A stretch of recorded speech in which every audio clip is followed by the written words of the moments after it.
Patrick, how fun was it for you to go out and play in the snow today? It was awesome. It was a lot of fun. I mean, you saw the guys, and they were embracing it. And we knew it was going to snow.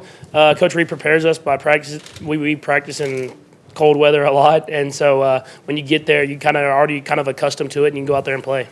Patrick, one of the things that happened last week was you hurt your hand, had some trouble with the grip, and conditions like this might make that difficult too. How do you get through the cold part of this? You kind of just have to deal with it. I think that's the biggest thing.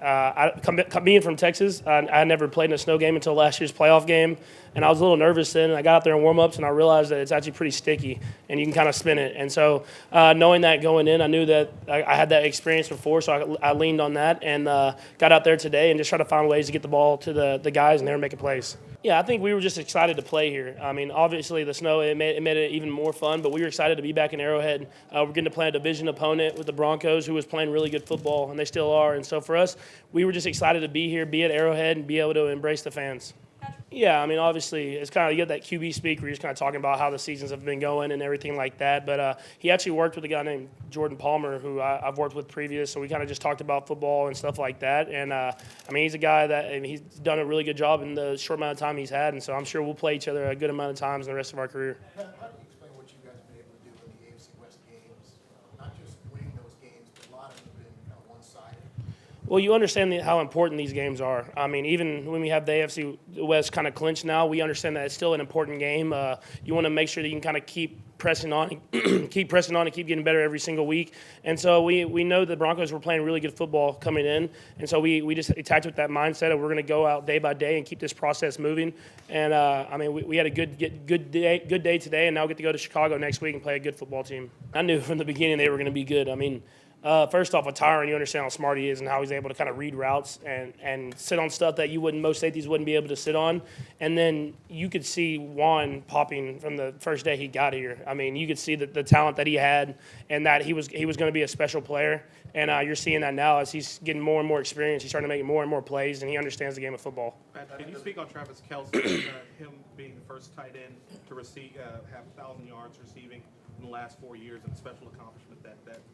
Yeah, I mean, he's just how consistent he is on a game-to-game basis. It's truly special, and he's going out there just trying to win. He's being a competitor.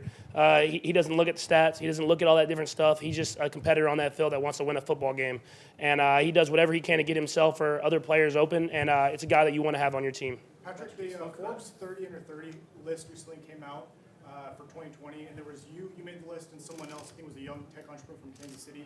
Are you aware that you made the list, and do you know of the other awardee from Kansas City? I knew I made the list. I did not look at the whole list or anything like that. My agent actually told me I made it, but it is truly an honor to be on a list like that. But at the same time, you're kind of in football season, and you're not thinking about that type of stuff. Patrick, you spoke during the week about your tendency late in the season to drift and to concentrate on your footwork. Without knowing you haven't watched the film yet, do you feel just from your initial observation that you were better in that area today? Yeah, I thought I did a pretty good job. I mean, obviously there were still times I felt like I drifted a little bit too much, but I thought I did a better job of stepping up in the pocket, and I think you could see it really helped out the O-line where they were walling those guys, and I was stepping up through there. And then when I scrambled, it was like I was scrambling through the pocket that way. And you see how better and more efficient the offense is when I do that and trusting these guys and get to my second and third reads and don't get stuck on my first one. And hopefully I can keep maintaining that. I'm still going to work on that and build on that until we get to the playoffs, and hopefully it'll help us out as an offense. Patrick, along those lines, on the two-point conversion, you had a little maneuvering to do. Can you just sort of describe what happened and how you made the pass at the end?